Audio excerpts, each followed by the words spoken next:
dalam kehidupan itu tidak akan berjalan sempurna seperti yang ingin kita rasakan. Selalu akan ada perbedaan pandangan. Ya, bahkan dalam kehidupan rumah tangga saja, ya maaf ya, Anda misalnya seorang istri mau ke sini saja mungkin masih bisa beda pandangan warna apa untuk jilbab yang dipakai. Ya, dengan suami bisa berbeda. Papa, bagus yang mana ya? Hijau atau kuning? Ah, kayaknya yang hijau deh gitu kan. Enggak, kayaknya kuning deh gitu kan. Masih mending ada dua pilihan. Begitu dipakai pink. Bisa berbeda. Anak bisa berbeda. Jadi kesan pertama yang ingin dibangun bahwa dalam kehidupan sudah pasti akan ada keragaman pandangan. Dan yang kedua, yang tidak normal, keragaman pandangan itu boleh jadi melahirkan tindakan-tindakan yang kontraproduktif. Mungkin akan mendapatkan celaan. Allah dicela, malaikat dicela, Rasul dicela, Nabi dicela, sahabat dicela, tabi'in dicela, ulama dicela. Kita siapa yang mungkin belum menjadi bagian dari orang-orang itu dan ingin bebas dari celaan? Itu mustahil. Jelas sampai sini? Jadi kalau mendapatkan celaan, berbahagialah, berarti kehidupan kita normal. Jelas? Pernah mendapatkan celaan dalam hidup? Halo? Pernah disoal oleh orang lain? Pernah direndahkan oleh orang lain? Nah, Allah tuh memberi kesan kepada kita, jangankan engkau, Rasul yang paling mulia saja pernah mendapati itu. Tapi bagaimana seni mendapatkan ketahanan sehingga dalam dicela pun tetap tenang, dalam disoal pun tetap hatinya nyaman. Karena ketenangan itu yang membawa pikiran tenang dan tindakan yang terukur. Dan kadang-kadang ketenangan itu lebih penting bahkan dibandingkan dengan harta yang berlimpah. Seringkali saya berikan perbandingan dari sejak dulu kita belajar kan. Coba pilih mana? Saya yakin masih konsisten. Pilih mana? Kaya tapi gelisah atau miskin tapi tenang. Tidak boleh ada pilihan ketiga, saya tahu itu. Kaya tapi gelisah atau miskin tapi tenang, pilih mana? Ya, saya tahu lah. Kaya tapi tenang. Oke, di fase ini wahyu belum turun. Nabi sudah ngajar, turun wahyu, turun al-ala, turun beberapa surah. Tiba-tiba ada masa jeda, wahyu belum turun. Sepekan belum turun, sebulan belum turun.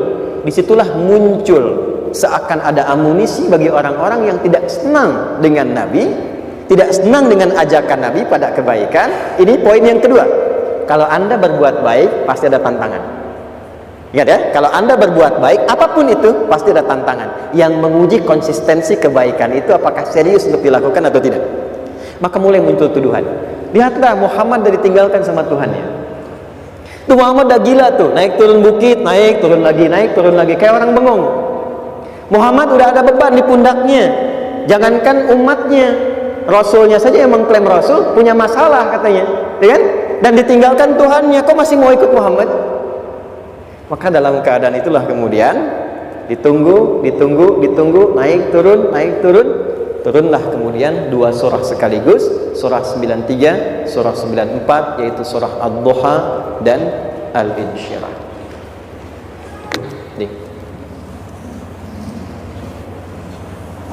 Oke. Ini materinya dahsyat ya, penting sekali, saking pentingnya ini cepat habis tuh. Sekali lagi.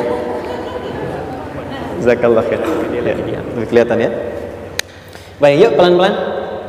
Jadi turunnya surah Ad-Duha dan surah Al-Insyirah, hikmahnya satu atau fungsinya satu, memberikan petunjuk bagaimana mengatasi satu persoalan sesulit apapun, tapi masih dapat menghadapinya dengan keadaan yang tenang. Satu surah ini atau dua surah diturunkan untuk membimbing setiap hamba menuju kepada ketenangan hati. Dua, membangun kekuatan mental sehingga dalam situasi apapun dia tetap kuat mengatasi berbagai persoalan kehidupan. Nanti terapannya banyak, di bisnis ada. Nanti saya turunkan contohnya. Kadang-kadang ikut tender, sudah bagus, sudah menang, tapi proyeknya diambil orang. Ada yang begitu? Nanti ada ayatnya, ada. Nanti kita turunkan. Udah siap-siap, kan? Pengen melamar, ternyata keduluan orang, gitu kan? Udah siap-siap, pengen dapat ini, mau lulus, ternyata nilainya nggak seperti yang diharapkan. Muncul, ada, selalu ada demikian. Nanti kompleksitasnya banyak. Tapi dua surah ini kalau kita bisa kuasai artinya dengan baik, pahami dengan benar, maka akan ada sesuatu yang beda yang terasa dalam jiwa kita dan kesiapan mengatasi setiap persoalan dalam kehidupan. Yuk kita baca dulu ya supaya dapat keberkahannya dari dua surah ini. Saya bacakan, Anda ikuti ya. A'udzu billahi minasy syaithanir rajim.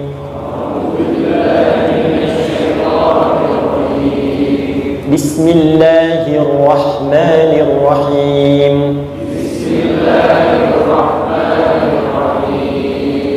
Wadduha wal-laili idza saja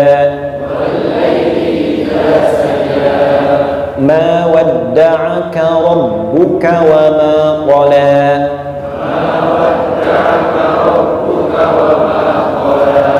ma wadda'aka rabbuka wa ma qala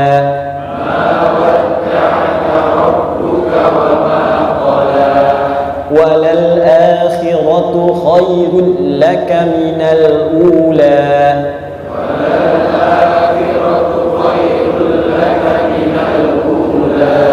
wala sawfa yu'tika rabbuka fatarda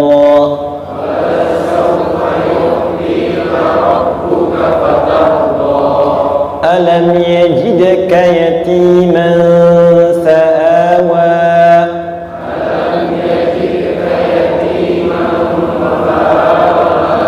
wa wajadaka dhallan fahada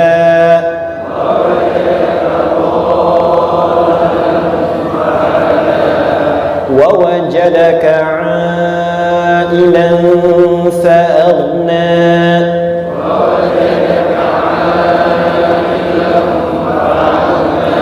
فأما اليتيم فلا تقهر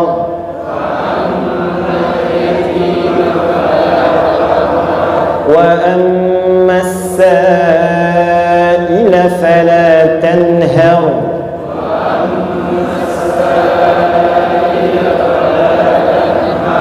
وأما بنعمة ربك فحدث.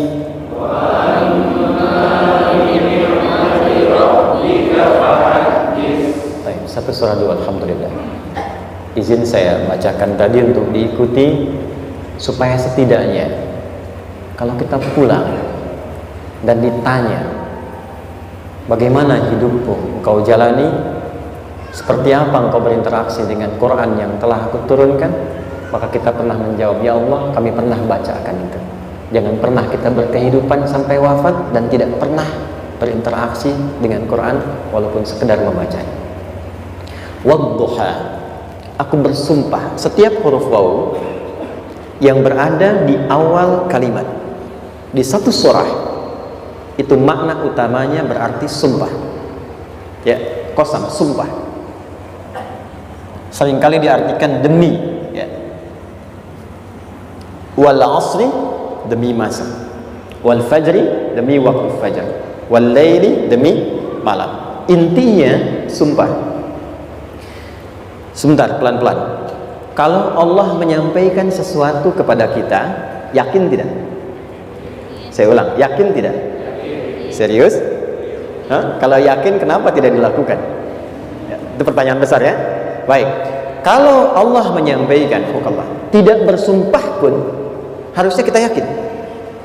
Tapi kalau Allah bersumpah dalam kaidah ilmu tafsir, berarti ada sesuatu yang sangat penting, yang saking pentingnya akan sangat dibutuhkan oleh setiap hamba, sehingga diminta setiap hamba itu fokus menyimak apa yang mau disampaikan. Bahkan saking pentingnya menyimak itu, Allah bersumpah. Jelas? Kalau teman-teman menemukan di Quran ada ayat dibuka dengan sumpah, berarti ada kasih Allah yang tinggi yang akan disampaikan di ayat itu sampai meminta kita fokus untuk menyimaknya. Ad-duha, untuk memudahkan maknanya, teman-teman, kalau waktu duha itu jam berapa ya?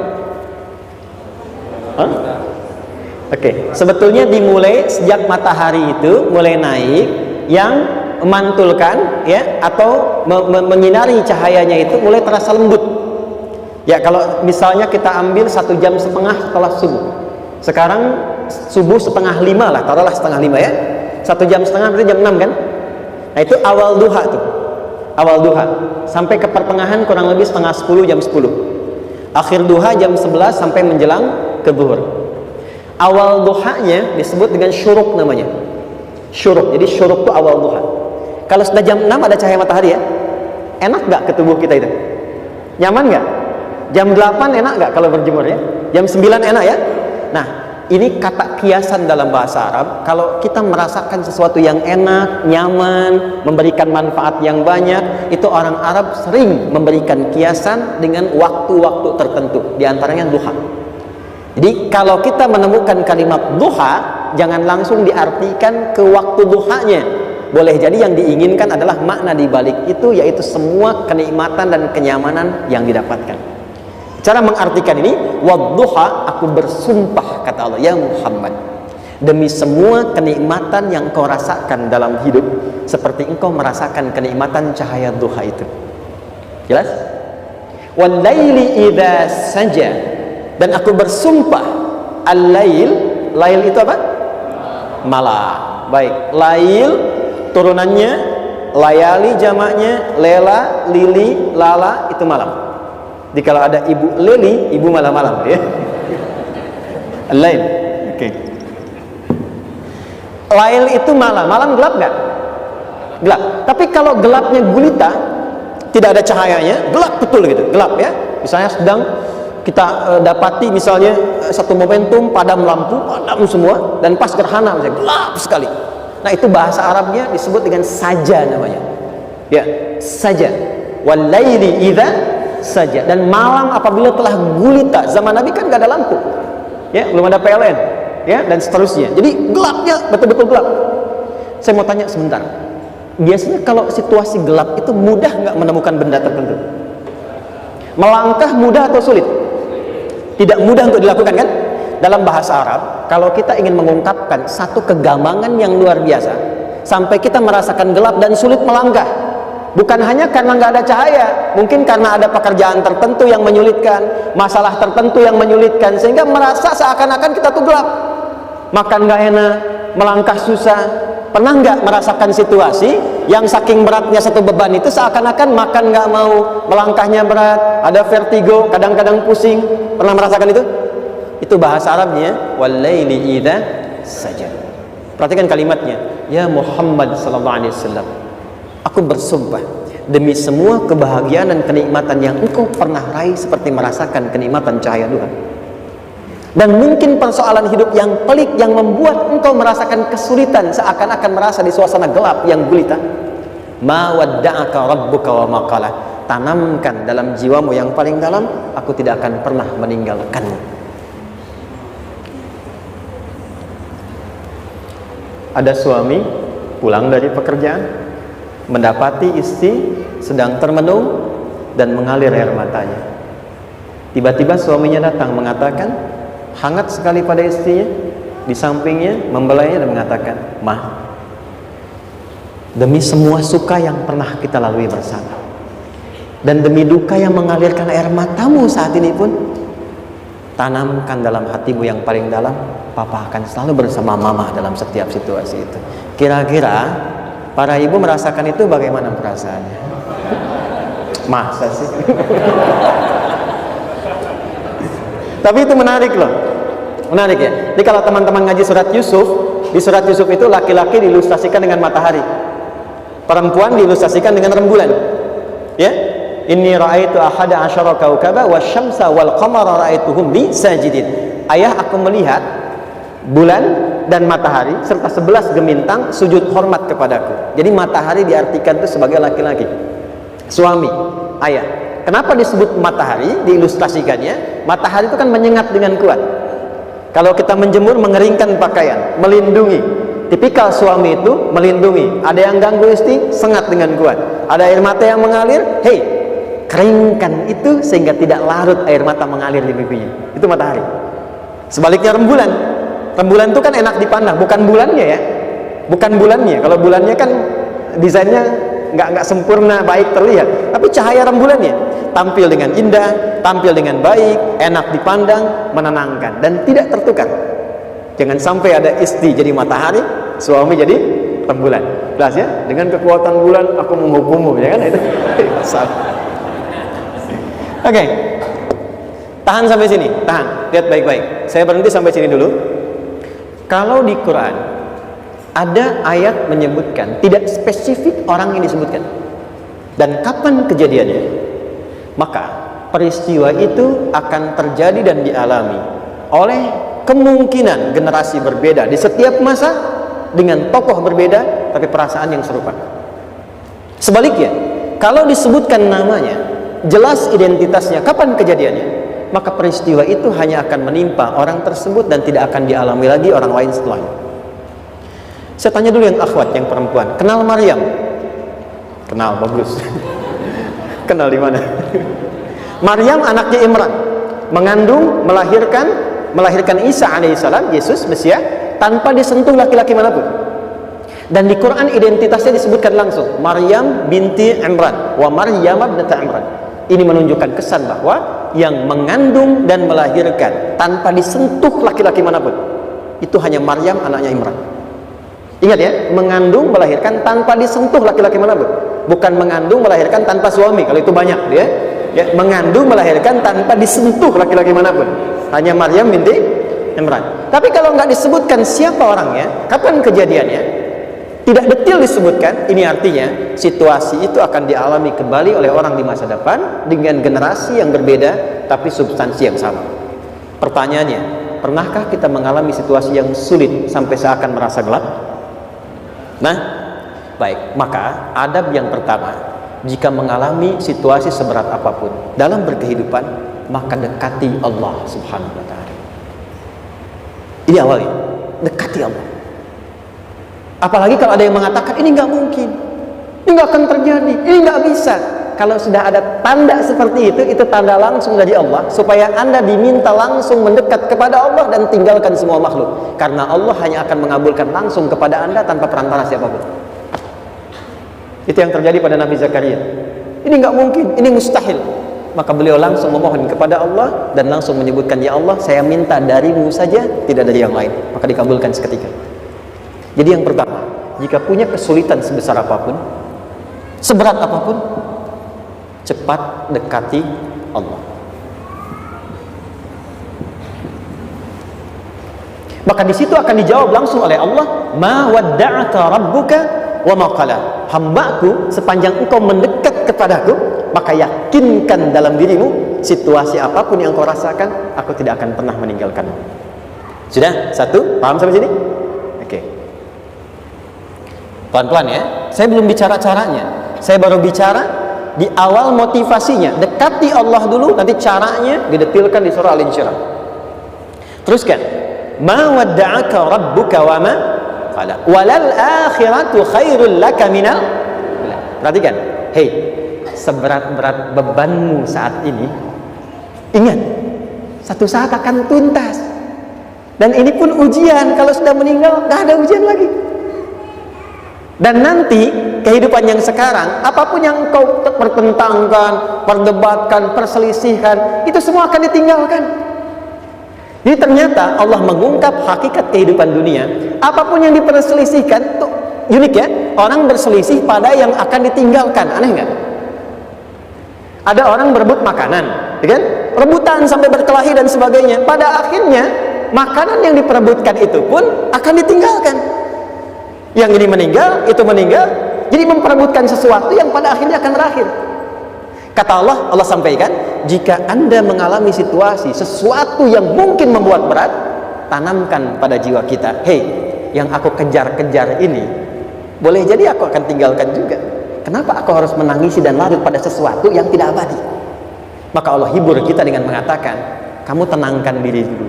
Semua yang kamu pikirkan sampai membuat kamu berat begini, pada akhirnya kamu tinggalkan, dan yang abadi itu akhirat. Walal akhiratu khairul laka minal. Dua, pelan-pelan sikapi setiap masalah dengan proporsional. Jangan terlalu larut dalam sesuatu. Dapat job satu, pengen, udah siap, kontraknya besar, tiba-tiba hilang. Dipikirin, Anda mikirkan itu pun nggak akan balik. Proporsional aja dulu. Ya, nanti caranya akan turun nanti di alin syirah. Tenangkan diri dulu. Prasangka baik kepada Allah Subhanahu wa taala. Boleh jadi apa yang Allah ingin berikan sebagai pendahuluan sekarang belum sampai kepada kita karena Allah menyiapkan yang lebih baik di balik itu. Kita belum tahu ada apa di balik itu sehingga kita tidak dapatkan itu. Sehingga kemudian Allah katakan walal akhiratu khairul laka minal ula. Teruskan wala saufa yu'tika rabbuka. Pelan-pelan. Orang yang punya sikap seperti ini itu cenderung lebih dekat mendapatkan ridha Allah dibandingkan dengan orang-orang yang larut dalam kesulitan. Orang yang move on dengan setiap persoalan dalam kehidupan, cepat berpikir secara proporsional, tidak menggantungkan hidupnya pada persoalan tertentu sehingga membuat dia menjadi beban, itu lebih mendekatkan dirinya kepada ridha Allah dibandingkan dengan orang yang meratapi persoalan hidupnya. Ya. Pelan-pelan. Jadi spiritnya kalau punya masalah apapun jangan dilarutin terus, gak usah diratapi, cepat move on, berpikir lagi, rencanakan lagi, nanti detailnya ada di alin syirah. Tapi poin besarnya janji Allah mengatakan kalau Anda bisa move on proporsional, maka yang dijanjikan oleh Allah di situ Allah percepat datangnya ridha Allah Subhanahu wa taala. Kalau ridha Allah sudah datang, maka akan dua yang diberikan. Pertama kali, ketenangan di dalam jiwa, dan yang kedua, kemampuan untuk berikhtiar lebih baik mencapai apa yang diinginkan. Satu, kalau ridha Allah sudah diberikan pada seorang hamba, yang pertama diberikan ketenangan dalam jiwa. Bukan dunianya dulu. Bukan apa yang Anda ingin harapkan dulu. Pengen sesuatu, ya, pengen materi, pengen kedudukan, pengen lulus anaknya ujian, ya kan? Tiba-tiba terjadi sesuatu, diratapin, alih-alih meratap, alih-alih membuat status, alih-alih menyulitkan diri, kata Allah, terima dulu proporsional. Setelah itu dekatkan diri kepada Allah, turun ridha Allah. Begitu turun, yang pertama diberikan ketenangan kepada hati. Tenang dulu. Kalau sudah tenang, nanti dibimbing menyelesaikan apa yang sedang dihadapi itu. Itu poin yang ketiga.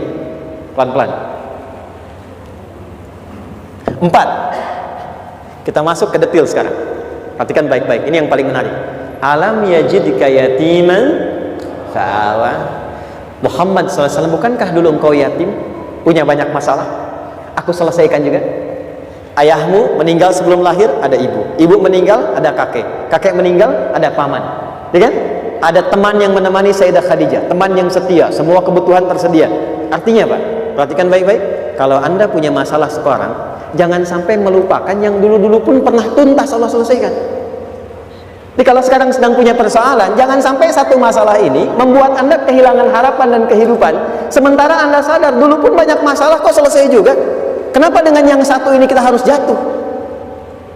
Sekarang usia berapa? 20, 30, 40, 50. Sekarang usia 50 tahun, ada masalah, baru 5 menit datang sudah merasa jatuh. Yang 50 tahun ke belakang yang banyak selesai itu kita nilai atau tidak? Maka kata Allah, seperti yang dulu pernah aku selesaikan ribuan masalah itu, yang sekarang pun mudah aku tuntaskan. Jelas?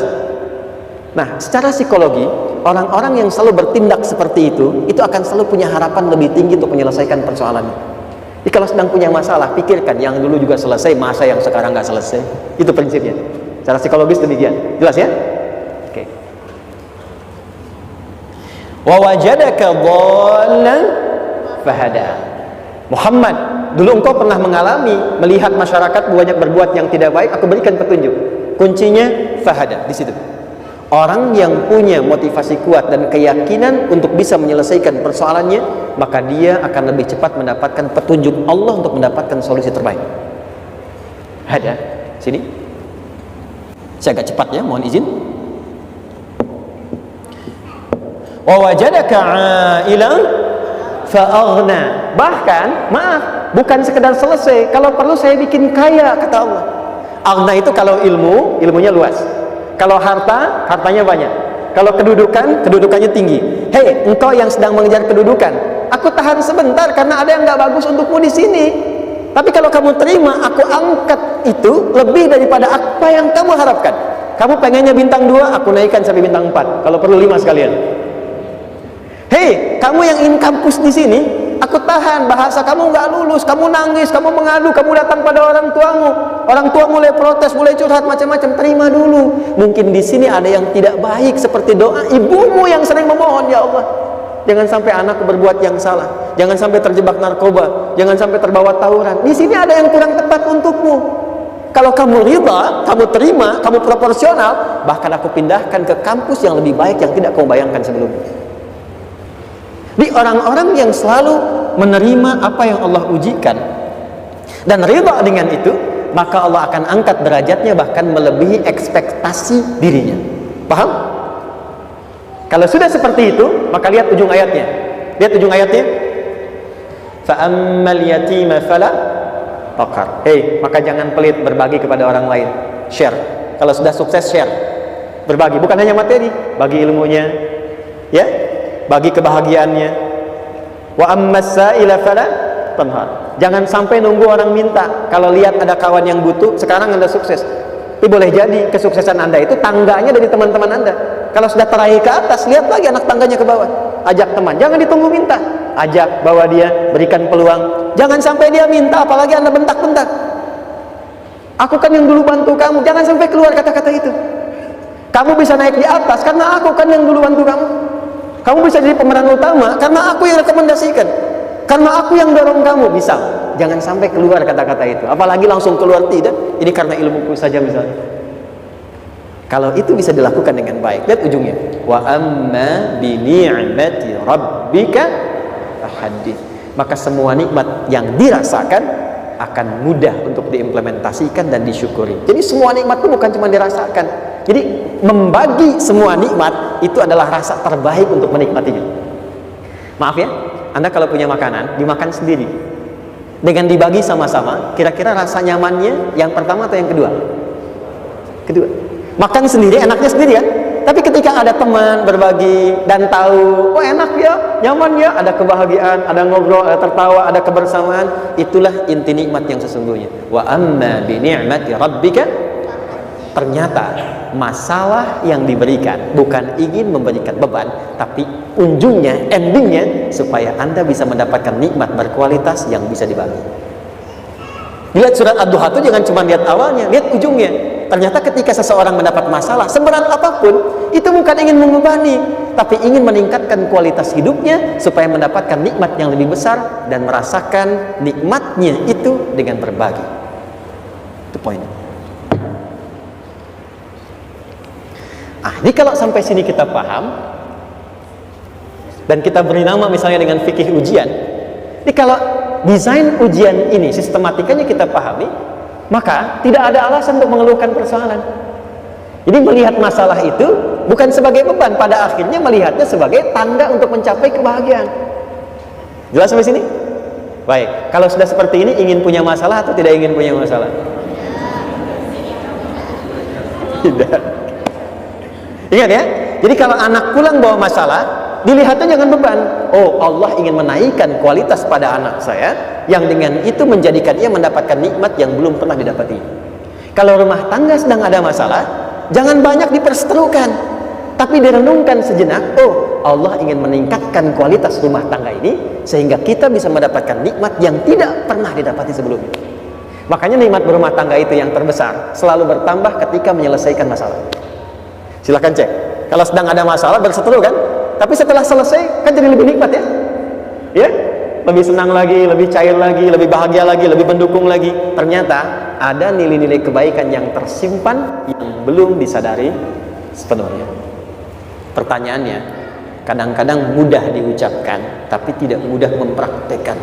Bagaimana itu semua bisa ditempuh dengan baik sehingga ketika mengalaminya kita bisa tenang menghadapinya. Maka turunlah surah Al-Insyirah.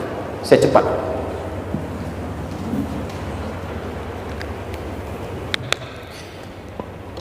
Teman-teman, ini apa? Kelas ya? Baik, pelan-pelan sedikit. Kira-kira volumenya besar kecil? Kecil ya? Baik. Kalau saya bandingkan dengan gayung, volumenya besar mana? Gayung ya? Baik. Kalau ini saya perlebar, sehingga bisa memasukkan apapun ke dalamnya. Itu bahasa Arabnya disebut dengan insyirah namanya. Jelas? Meluaskan sesuatu sehingga terlihat lapang, sehingga memudahkan setiap hal masuk ke dalamnya. Itu insyirah namanya. Surah ini diberi nama dengan surah Al-Insyirah, yang berarti sesuatu yang lapang, yang tenang, yang nyaman.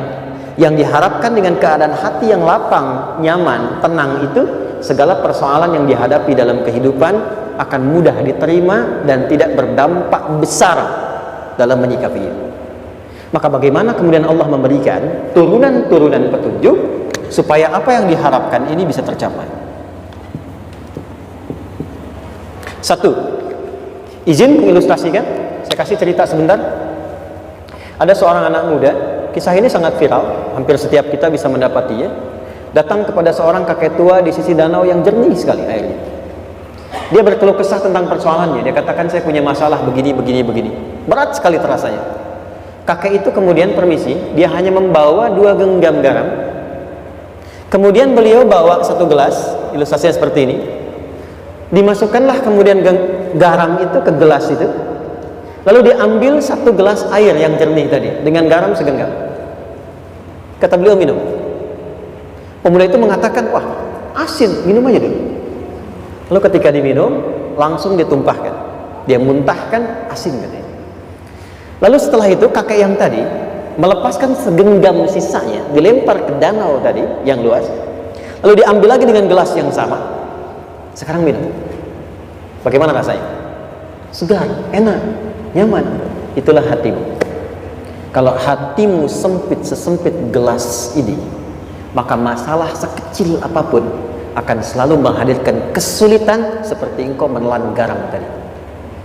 Tapi kalau hatimu luas, sebesar apapun masalah tidak akan pernah berdampak pada dirimu kecuali engkau mampu menyusun rencana untuk mengatasinya.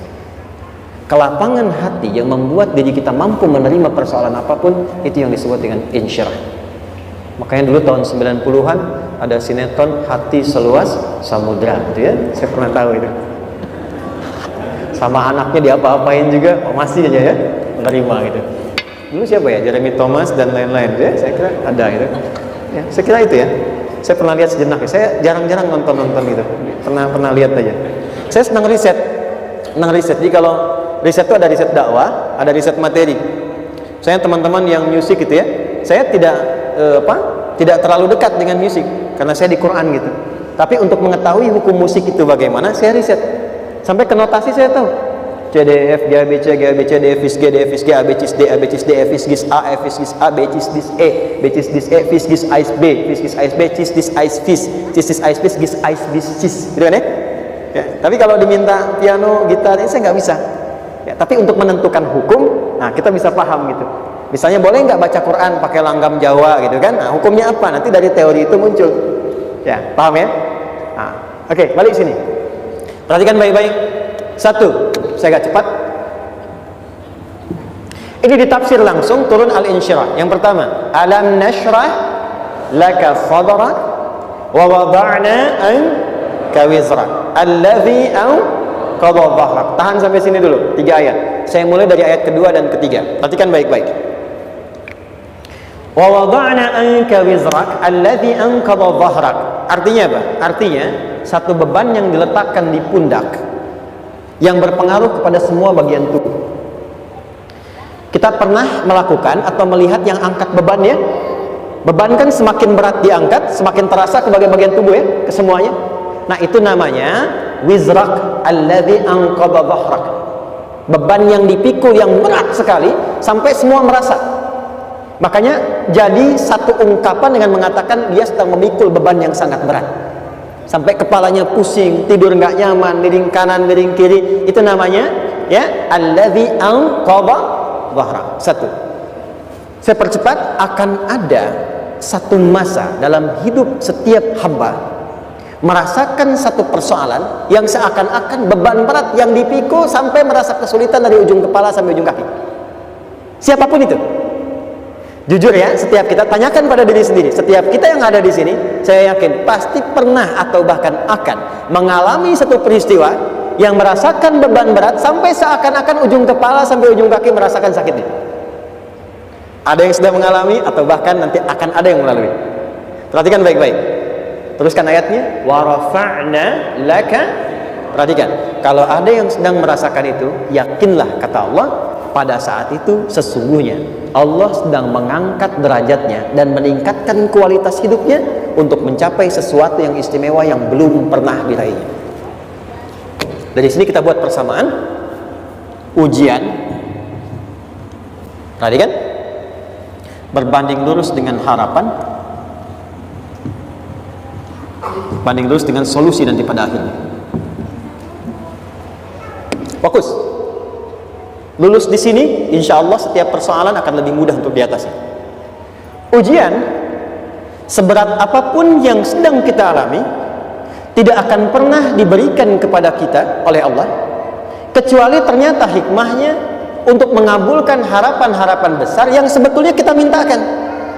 Jujur ya, setiap kita kan sering punya permohonan ya, sering berdoa ya, ya Allah minta ini, minta itu, minta ini, minta itu, gitu kan? Nah, cara Allah mengabulkan harapan kita itu, yang pertama, jalurnya lewat ujian. Karena semua kesuksesan itu desain dasarnya adalah melewati ujian. Coba, anak-anak kita yang sedang sekolah itu, apa mungkin diwisuda dengan penuh kebahagiaan kalau nggak mengalami ujian? Hah? Lewat ujian dulu kan? Dia belajar dulu, ujian dulu, ngatasin soal dulu, lulus, baru wisuda. Apakah mungkin akan dapat IPK 4 yang diharapkan kalau tidak mengalami ujian? Belajar dulu, ya kan? Ada waktu, sempat dia bangun malam, siang, dan seterusnya, belajar, keringat, dan sebagainya, baru bahagia kan? Dan ternyata belajar itu untuk diwisuda. Sebab kalau kita tidak belajar, mustahil dapat wisuda. Kalau tidak lewat ujian, mustahil dapat ijazah. Karena ternyata harapan itu, hukum dasarnya dalam berkehidupan, bisa diraih dengan melewati ujian. Ini poinnya. Jadi mohon, kalau sedang mengalami sebuah peristiwa dan kita harus menghadapi itu, coba renungkan, sebetulnya pernah berdoa apa sampai kita mengalami itu, sehingga dengan jalan itulah sebetulnya Allah ingin mengabulkan harapan yang dulu pernah kita mintakan. Jelas? Oke, satu. Yuk turunkan rumus ya pelan-pelan. Quran surah kedua ayat 286. Ini kesini dulu, baru nanti kita balik lagi. 2 Al-Baqarah ayat 286. La yukallifullahu nafsan illa wus'aha. Tahan sampai sini. Lihat baik-baik. Hukum pertama. Allah tidak mungkin menguji seorang hamba di luar batas kemampuannya. Jadi kaidah yang pertama tadi, kalau kita sedang diuji, sebetulnya ada harapan dan doa yang pernah kita mohonkan dan Allah ingin mengabulkan itu, jalan pertama adalah ujian. Tapi adilnya Allah, tidak akan pernah kita diuji kecuali sesuai dengan kemampuan kita. Jadi kalau nggak mampu, nggak mungkin diberikan ujian. Ingat ya, kalau tidak mampu, tidak mungkin diberikan ujian. Artinya harapan yang kita mohonkan pun akan sesuai dengan kemampuan kita. Jadi kalau kita minta sesuatu nggak mungkin bisa menggunakannya, nggak akan dikasih. Nah, balik ke sini untuk memberikan ketenangan kepada hati kita. Kalau sedang menerima persoalan, setelah kita mengatakan, oh ini mungkin ada harapan yang ingin saya dapatkan, jalannya lewat sini. Untuk memberikan ketenangan kepada hati, begitu persoalannya tiba, langsung katakan pada diri kita, saya pasti bisa menjalaninya. Mustahil saya diuji kalau nggak mampu menjalaninya. Itu bahasa singkatnya. Ingat ya? Kalau ingin mudah menyelesaikan persoalan, kata Quran, setiap ada ujian, langsung katakan pada hati kita, insya Allah bisa. Gak mungkin saya diuji kalau saya gak sanggup.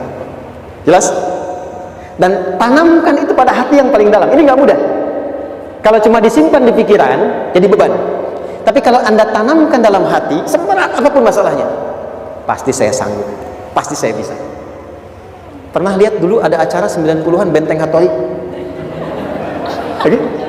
Benteng Takeshi ya? Takeshi ya? Itu kan artinya kan bisa jawab ya. Kita tahu Ninja Hattori mendaki gunung lewati lembah, ya tahu ya. Son Goku, Songgohan, apa? Saya tahu itu. Son Goku, Kamehameha, Piccolo itu yang nulisnya Suzuki Watanabe, saya tahu itu. Benteng Hattori, balik lagi ya. Benteng Takeshi ya. Puncaknya kan main pakai itu kan, pakai tanknya dan sebagainya. Tapi pernah ingat gak satu episodenya itu? Begitu akan bertarung, kan selalu ada motivator di sampingnya itu mengatakan, ayo kamu bisa, gitu kan? Wah, namanya. Dia nggak ngaji Quran tuh, kita punya ayatnya. Pernah nggak? Buka lagi ya dulu ya. Oke. Korea, kenapa bisa nyusul Jepang? Salah satunya, waktu Jepang itu maju, setiap di Korea itu ditanamkan dari mulai anak-anak TK-nya. Kita harus lebih daripada Jepang. Sejak anak-anaknya TK. TK. Itu ditanamkan betul. Kita bisa, kita dari TK. Sehingga ketika di sana bikin Honda, sini Hyundai. Hyundai kan dibacanya Hyundai. Ya kan? Sana Honda, sini Hyundai gitu. Di apapun yang dibuat Jepang, Korea harus lebih unggul. Itu ditanamkan dari awal. Bisa. Kita itu sekarang punya ayatnya. Jadi kalau sedang punya masalah seberat apapun, katakan pada diri kita, insya Allah bisa. Gak mungkin diuji kalau nggak sanggup. Bisa insya Allah. Bisa. Kenapa mah? Bisa. Jelas? Oke. Sudah di situ teruskan. Lanjutkan. Warafa'na laka dzikra. Teruskan. Fa inna ma'al usri. Nah, ini poin terbesarnya. Fa inna ma'al usri yusra. Fa huruf yang menunjukkan sesuatu berlangsung dengan cepat. Inna di ilmu nahwunya berbunyi begini, di gramatikal bahasa Arab. Harfu nasbin wa taukidin, tansibul isma wa tarfa'ul khabara, mabniyun 'alal fathi la mahalla lahu min al-i'rab. Paham? Tidak.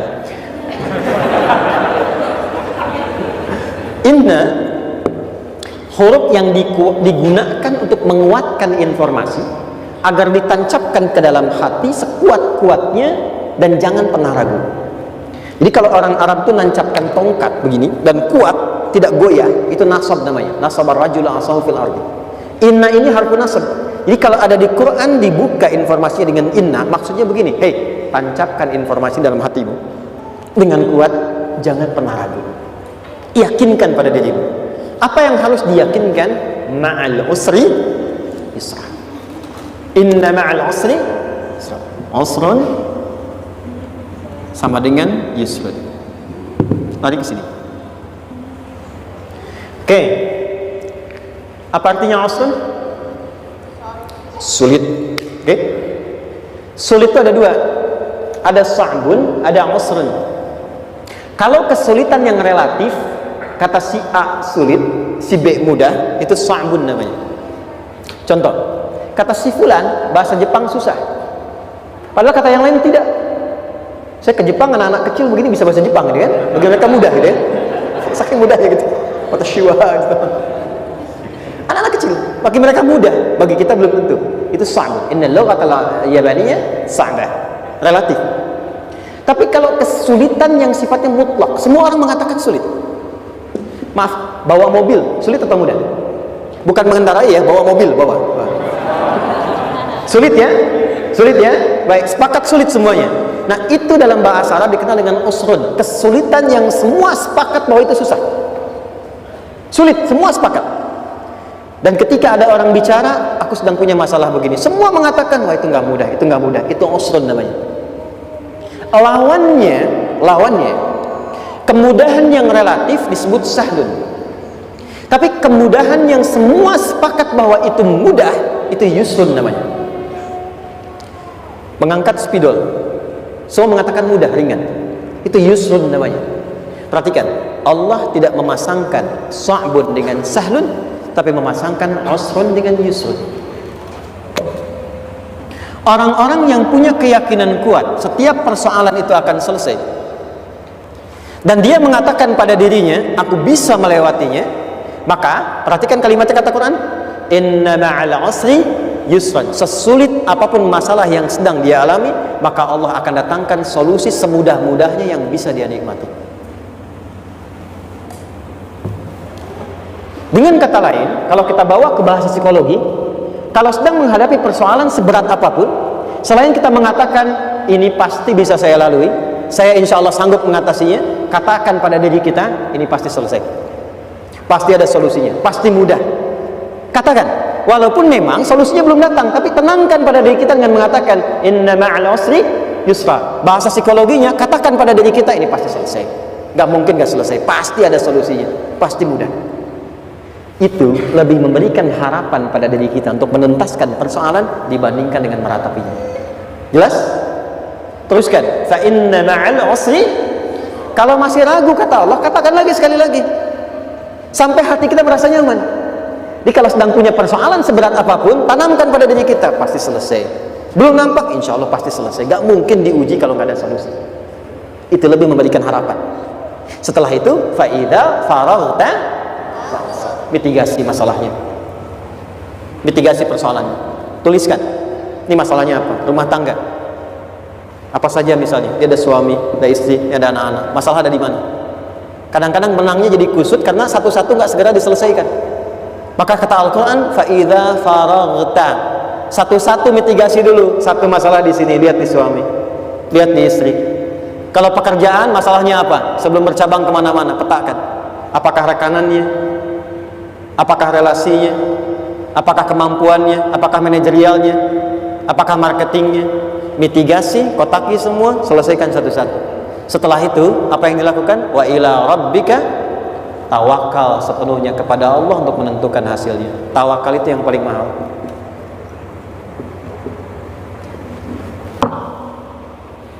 Anda kalau nggak punya kepasrahan, stres.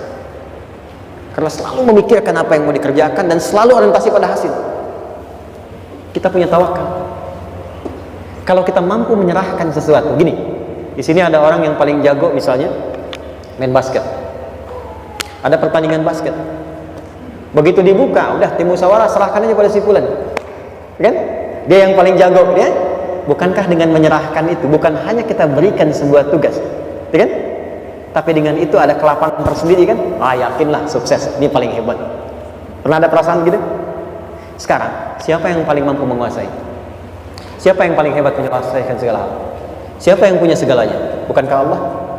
Orang-orang yang punya tingkat tawakal yang tinggi, maka satu, dia akan lebih stabil keadaan mentalnya dan tidak akan pernah gelisah dengan kekecewaan. Nggak ada kecewa. Karena tawakal itu kalau sudah kepasrahan pasti menerima hasil. Kalau sudah tawakal, terserah Allah tetapkan apa saja. Mau dapat sekarang, dapat besok, dapat nanti. Puncak yang paling tinggi, tugasmu hanya berikhtiar semampu yang bisa dilakukan. Selanjutnya biarkan Allah menetapkan apa yang menjadi bagian dari maslahat kehidupan kita. Saya tutup. Cara Allah menjawab harapan kita ada 3.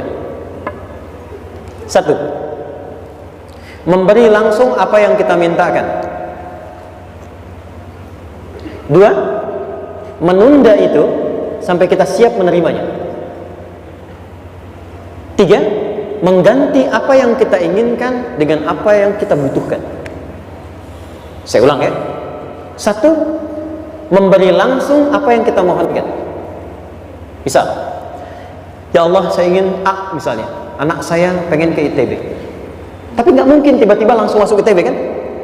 Pasti lewat ini dulu kan? Ada ujian dulu, ikut tes dan seterusnya diterima sesuai. 2, kadang menunda sesuatu sampai dia sanggup menjalaninya. Anda punya anak usia 5 tahun, pengen diberikan motor. Anda mampu untuk memberi motor, dikasih nggak? Tidak. Sampai dia sanggup mengendarai motor, baru Anda berikan. Terkadang ada yang kita minta sekarang tidak didapati sekarang, tapi ternyata tahun depan kita dapat. Kita harus sadar bahwa anugerah yang kita dapatkan tahun depan itu sebetulnya adalah hasil doa kita di tahun ini. Pernah dengar nggak kisah viral? Nabi itu berdoa baru dikabulkan setahun setengah, setahun 6 bulan. Padahal itu Nabi loh. Kiblat pertama kita kemana? Palestina kan? Baitul Maqdis kan? Nabi berdoa, mohon terus nengok ke langit. Al-Baqarah 144, minta, jawabannya turun setelah setahun setengah, setahun 6 bulan. Ada yang mengatakan di tafsir setahun 8 bulan, baru dikabulkan setelah setahun setengah. Padahal kurang soleh apa Nabi? Nabinya siap, mungkin umatnya yang belum siap. Nabinya siap, tapi ada tantangan di masyarakat yang tidak mudah, yang mungkin bisa meruntuhkan dakwah. Baru dikabulkan setahun setengah, ketika semua umatnya sudah bisa siap menerima itu. Boleh jadi apa yang diminta orang tua sekarang terkabulnya mungkin belasan puluhan tahun pada anaknya yang nomor sekian. Tahu Imam Syafi'i? Imam Syafi'i itu kan nama aslinya Muhammad, bapaknya Idris, kakek yang ke atas yang ketiga namanya Syafi'i. Kenapa disebut Imam Syafi'i? Dinisbatkan pada kakek yang ke atasnya. Ternyata kakeknya ini seorang ulama besar, saleh, memohon kepada Allah, setiap di keturunannya ada yang bisa menggantikan lebih soleh, lebih baik lagi. Ternyata yang didapatkan bukan dari anaknya, tapi generasi keturunan yang kesekian. Anda belum sekarang bisa hafal Quran, misalnya Anda bermohon berdoa, boleh jadi yang hafal mungkin bukan di anak, bisa di cucu, bisa di bagian keluarga yang lain. Maka terkadang tawakal itu tidak hanya memberikan hasil yang cepat, tapi memberikan keindahan yang terasa tertunda, tapi melengkapi kebahagiaan yang dirasakan. Penutupnya, boleh jadi minta ke ITB, diterimanya di Unpad. Minta motor, dapatnya mobil. Kalau itu senang, luar biasa. Minta mobil, dapatnya motor, kan? Ternyata kadang-kadang di sini yang terakhir, saya tutup, Allah mengabulkan apa yang kita butuhkan, bukan apa yang kita inginkan. Anak Anda sakit, dibawa ke dokter, kata dokter jangan dulu makan jeruk. Maka Anda pulang, dia minta jeruk, Anda berikan apel. Saya nggak mau apel mah, saya pengennya jeruk. Nggak apa-apa nak, ini apel rasa jeruk misalnya, kan? Anda berikan. Ternyata apa? Bukan ingin menyakiti dan tidak mengabulkan keinginan anak, tapi lebih memberikan apa yang dia butuh. Kadang-kadang maaf ya, teman-teman mintanya proyek A, udah capek di situ nggak dapat, dapatnya di yang lain. Teman-teman, itu Allah berikan sebetulnya hasil ikhtiar Anda yang sebelumnya, cuma dikasih yang lebih baik yang tidak Anda pernah bayangkan masalah.